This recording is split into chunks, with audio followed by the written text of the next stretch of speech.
হযরত মূসা আলাইহিস সালাতু ওয়াস সালাম আল্লাহর কাছে বলে, আল্লাহ আমাকে নসিহা করুন।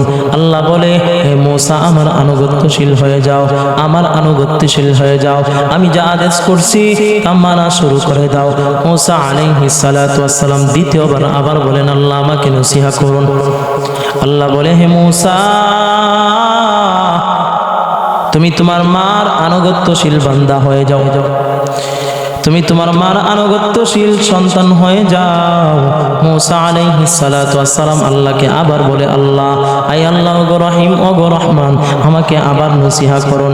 আল্লাহ তাআলা বলেন, তৃতীয়বার বলেন, হে মূসা তুমি তোমার মার আনুগত্যশীল বান্দা হয়ে যাও। চতুর্থবার মূসা আলাইহিস সালাতু ওয়াস সালাম বলেন, আল্লাহ আমাকে নসিহা করুন। আল্লাহ বলে, রে মূসা তুমি তোমার বাবার আনুগত্যশীল হয়ে যাও। মায়ার নবীর কাছে এক সাহাবী চলে আসলো, আয়েশা বলে, ইয়া রাসূলুল্লাহ আমার কাছ থেকে সবচেয়ে সুন্দর ব্যবহারটা কে পাও না, কে হক পায়? মায়ার নবী ডেকা বলে, উম্মুকা। এরপরে কে? ওই সাহাবী বলতে লাগলেন, এরপরে কে? মায়ার নবী আবার বলে, উম্মুকা তোমার মা। আবার বলতে লাগলেন, ইয়া রাসূলুল্লাহ তারপরে কে? এরপরে মায়ার নবী ডেকা বলে, উম্মুকা।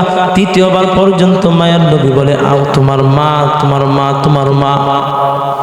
সবচেয়ে সুন্দর ব্যবহারটা পাওয়ার যোগ্য তোমার মা, তুমি তোমার মার সঙ্গে সবচেয়ে সুন্দর ব্যবহারটা করবা। চতুর্থ নম্বরে বলেন, তোমার বাবা